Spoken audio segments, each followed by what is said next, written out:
Welcome everyone here and on Zoom.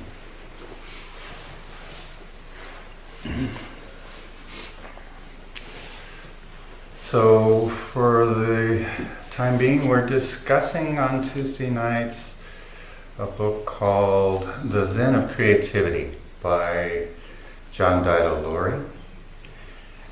And the chapter 4 that was discussed this Tuesday is on the subject of seeing with the whole body and mind. And I'm going to say a few words about that this evening.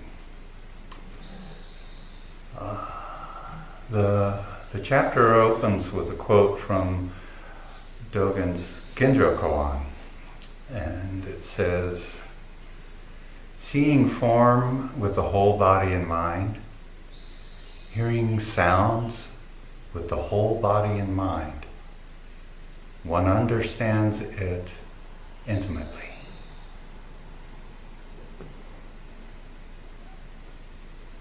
Seeing form with the whole body and mind. Normally we see with the eyes, and we take it in with the head, right? And this phrase, seeing with the whole body, suggests the whole body is can be a sense organ. If we're sensitive to that, if we can be aware of that, inside and out. And seeing with the whole mind suggests that going beyond the mind of words and bringing the whole mind of awareness into play, into seeing, into understanding. Same thing with hearing. Hearing with the whole body and mind, without words.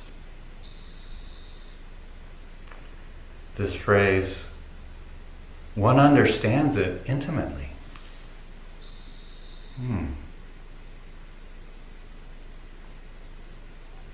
I don't think Dogen was talking about intellectual understanding. He was talking about something like knowing or experiencing or realizing or becoming this form, becoming the sound, taking it as part of one's being. And the term intimately suggests having it be a personal sensation of sight or sound. Feeling it closely, thoroughly, immediately, directly. Not separate. The sound isn't separate from us. The sound is part of our being.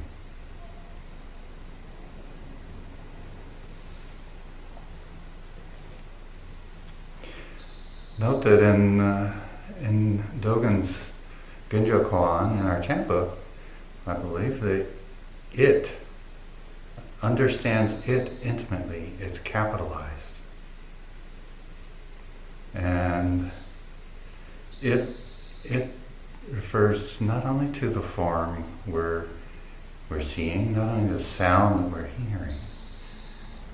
This it is a Zen shorthand for total reality, the total reality of life.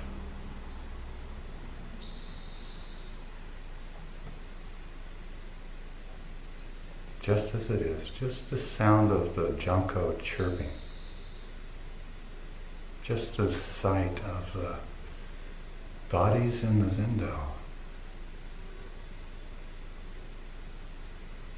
the sound of the computer fan humming.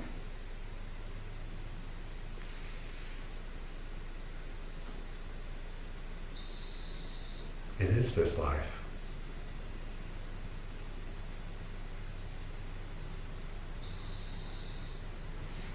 Seeing and hearing with the whole body and mind to sights and sounds not obscured or colored or filtered by our beliefs, our ideas, our fears, preconceptions, expectations, assumptions.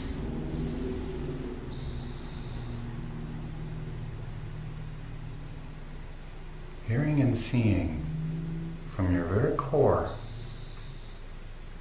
without narration.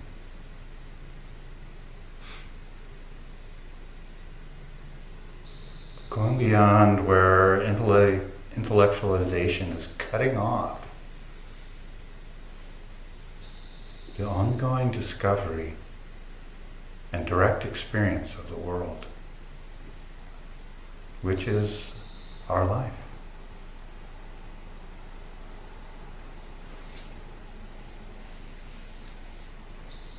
And leaning into this whole body and mind experience.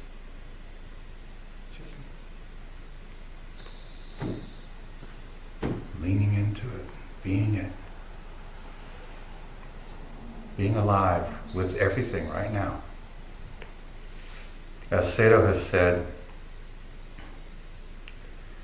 lean further into what cannot be worded, only known directly.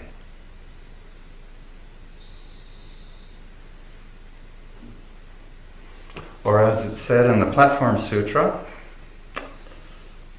the mysterious path, ancient and profound, cannot be known with thought.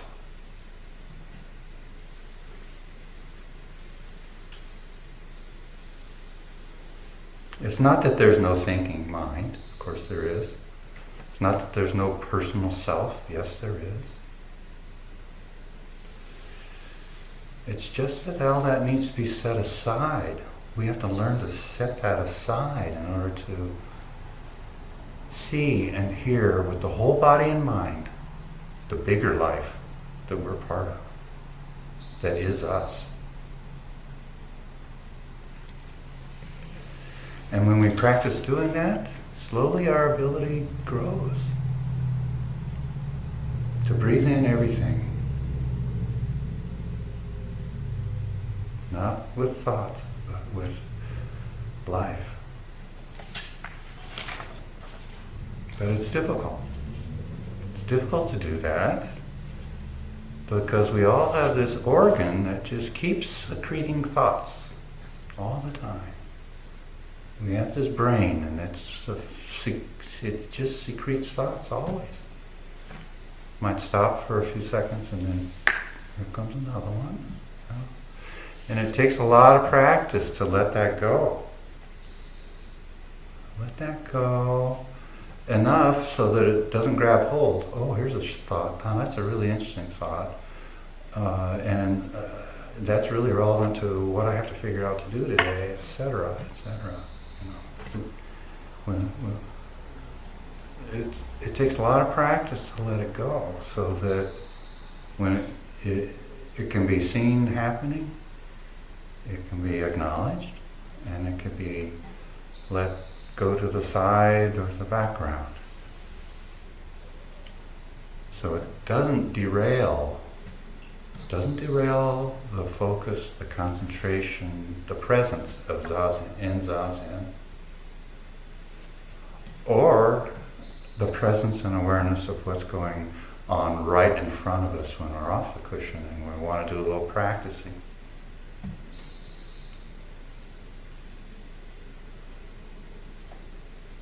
If we're fixing the boat,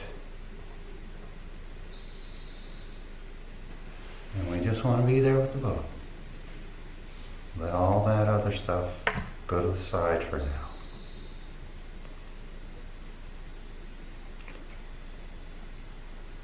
It's difficult, but more difficult are thoughts that carry a lot of emotional weight with them. And it's one thing to just have a thought about, what you want to have for dinner tonight, but it's a different thing to think about what happened to you that was painful or regrettable or leaves you with feelings of grief or remorse, pain, fear. These thoughts come up. Okay, it can be very absorbed. We can get very absorbed in it. That's the usual thing, is to get absorbed in it, to get reactive to these memories.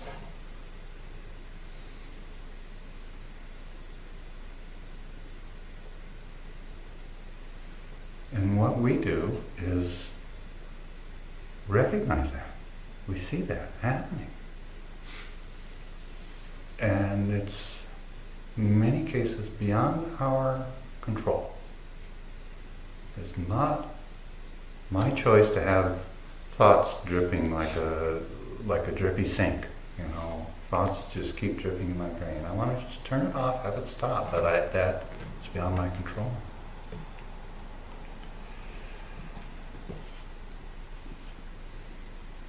So there's also imagination. We have imagination, imagining things in the future, anxious future, uncertainty, fearful things. This time we're in now, maybe it's always been, in all times it might have been, that people were uncertain or fearful about the future. And then there's also imagining or remembering things that promote feelings of desire, need, want, clinging, longing. Lots of different bodies of emotion that come up with thinking and remembering and planning and imagining. And having the experience of these strong emotions coming up, reactivity, like familiar habits of emotion, it's like being able to see our own demons coming out to life. Our own demons.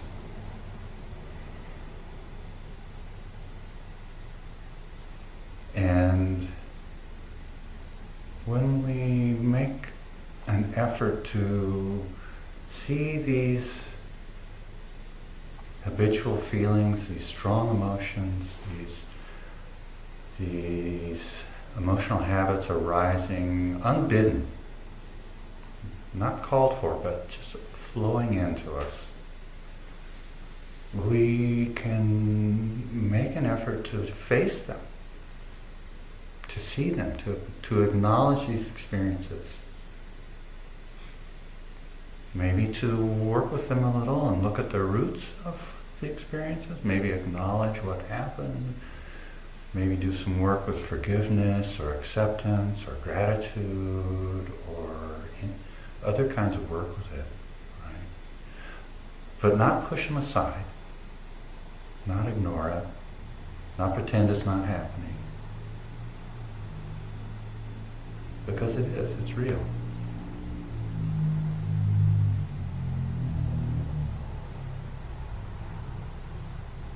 And get to know them well enough to make some peace.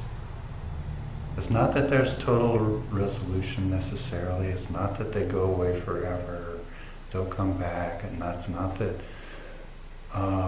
we get to a place where we're just in a perpetual state of equanimity and happiness and bliss. No, we're living human beings with bodies of feeling, history and emotion. We react, we respond to the world. We cry, we laugh. This is healthy. But we don't want to be controlled. We don't want to allow ourselves to continue to be controlled by not having a choice with our experience.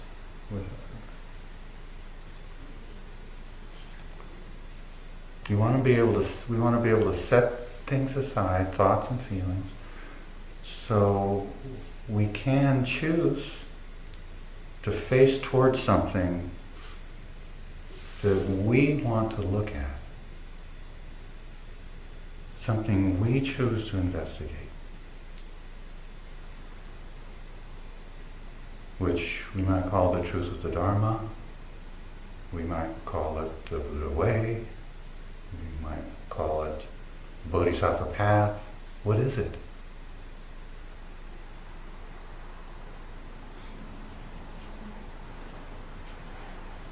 And this making peace with our demons is what Buddha did on his long night under the Bodhi tree. When he vowed not to get up until he found the answers to his questions about why is there suffering.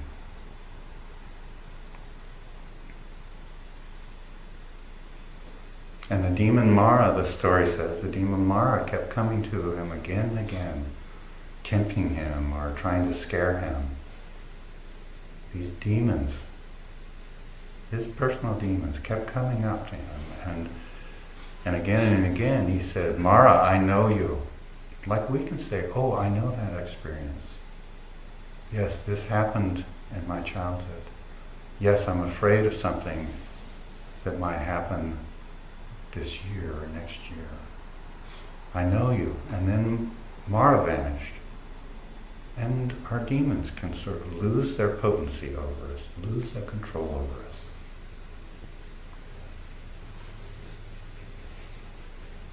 And Buddha, when Mara vanished, Buddha returned to his seated meditation.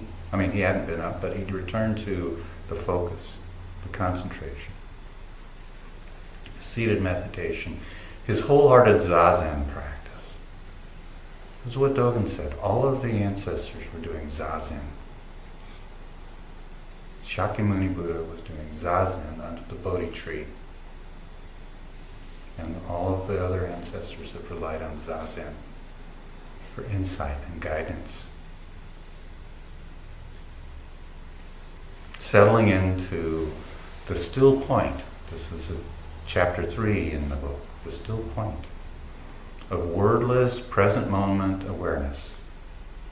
Settling in. Present moment aliveness.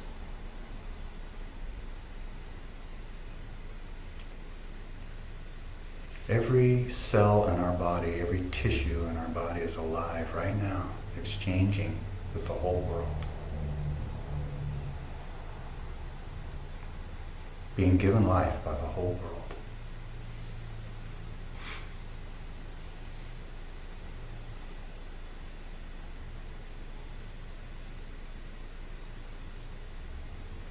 And Buddha sat with his whole body and mind awareness, co-arising with the whole world, part of the whole world, not apart from, part of, living with. And in the morning he said, how marvelous. All sentient beings have the same nature.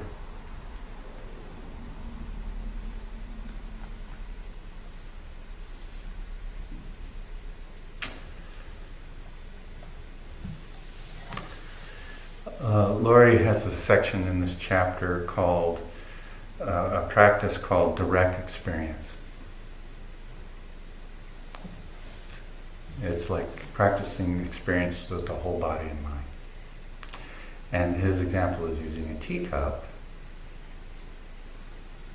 and without words, just examining it, holding it, turning it, touching it, looking at it from all perspectives, smelling it, feeling the temperature, texture, etc. And he says, this is a practice that can contribute to understanding it intimately. Now, we don't have any teacups right here, but we have something else. We all have something else here. And I want us to take a couple of minutes to directly experience. So reach under your cushion and you'll feel something. Don't use words.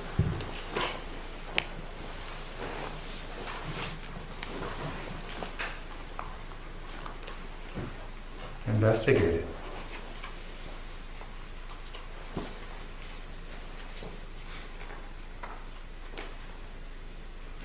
textures,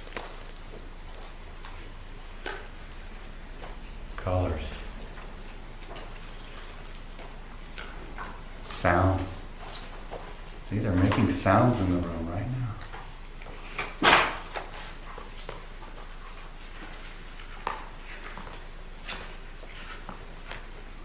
Smell.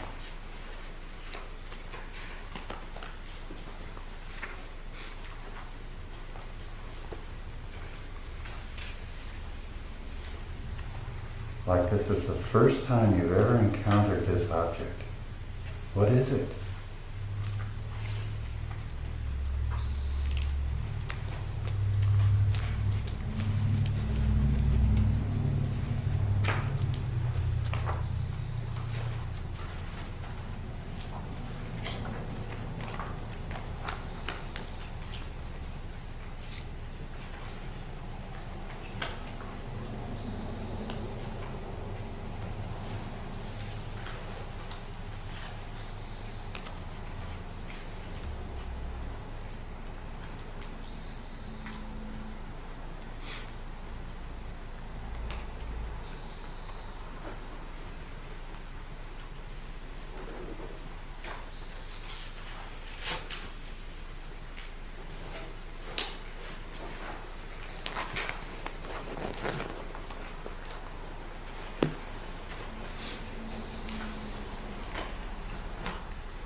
Practicing intimacy, knowing intimately. Laurie describes another practice he calls caretaking, and it's when you give wholehearted attention to a task that you're involved with right at that moment, wholeheartedly, without drifting, or if you drift, bring it back, right? Washing dishes, sweeping the floor, making a bed, other tasks that don't involve speech or calculations or computing or whatever. Making an agreement with yourself to give wholehearted attention when you're doing something. This can be a practice that you bring into your daily life.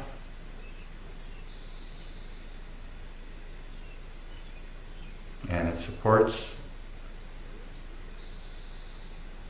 experiencing with the whole body and mind and knowing intimately when there's not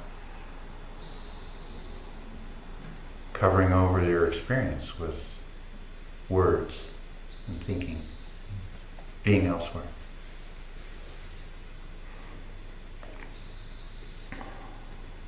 And Laurie says that paying attention to what's right at hand, right in front of us,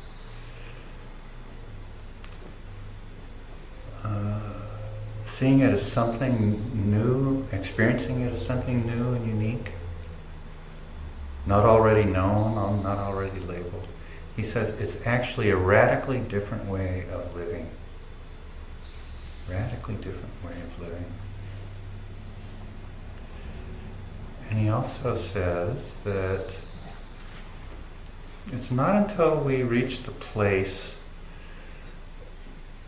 where the absolute basis of reality is informing our everyday existence that the Zen teachings become alive in us. Not until we've reached a place where the absolute basis of reality is informing our everyday existence. That is to say, we have the ability to release the thinking when we choose. We develop an ability to experience and hear and see with the whole body and mind. It's a whole experience of aliveness in the world. Then the Zen teachings become alive in us. This basis of reality is what he called the still point in the previous chapter. And he's calling this whole body and mind experiencing in this chapter. Touching this basis of reality with our whole body and mind, right here. The Zen teachings become alive in us, he says. The Zen teachings become alive in us when we let go of our conceptual, discriminating mind and settle into our whole mind, our whole body, our heart mind.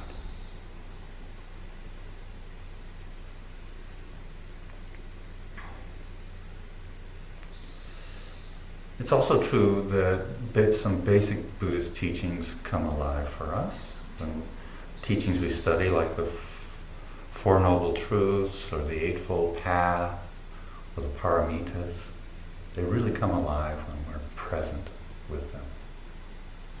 When it's not just an intellectual understanding, but a deeply felt experience of the truth, of suffering, of compassion, of concentration, of right speech, etc. But Laurie says that the Zen teachings come alive in us. Interesting that he says that he says they come alive in us, and that happens when we set aside our discriminating mind and settle into whole body and mind experience. Zen teachings. That includes teachings in our chant book that many of us are familiar with, such as Dogen's teaching at the end of Genjo Koan. This first 3 lines were closer to the beginning. Seeing with the whole body and mind, hearing with the whole body and mind. One understands it intimately. That's closer to the beginning of Genjo Koan. At the end, he closes with this teaching, this Zen teaching. It may come alive to us when we experience with the whole body and mind. He says, the wind of Buddhism actualizes the gold of the earth and turns our life's long river into sweet cream. That's a Zen teaching. These images, gold, this river and cream. This isn't Shakyamuni's teachings. He was much more matter of fact. These are poetical, Chinese, Japanese imagery. Here's another one. Hakuin Zenji's teaching in the Song of Zazen. This earth where we stand is the pure lotus land. And this very body, the body of Buddha. This very body, the body of Buddha.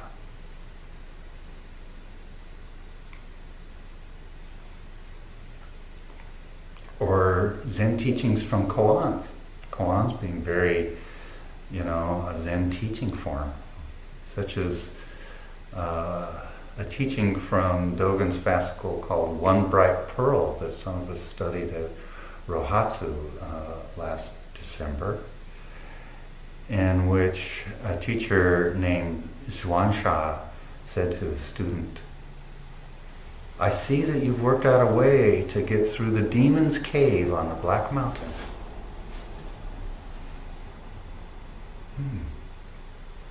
Zen teaching. Zen teaching. Or there's a teacher called Shitao who appears in Dogen's fascicle called Going Beyond Buddha. And Shitao says to Dao Wu, the blue sky does not obstruct white clouds flying. The blue sky, the vast sky does not keep white clouds from flying.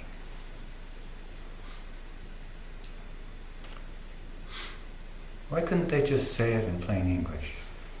What's with all these poetical images?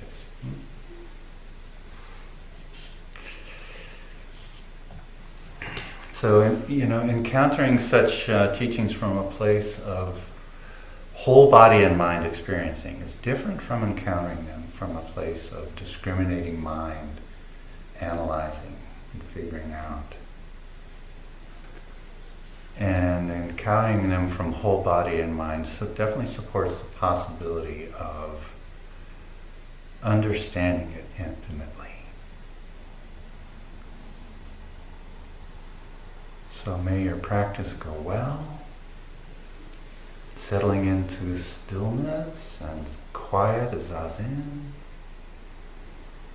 practicing whole body and mind awareness and experiencing it intimately.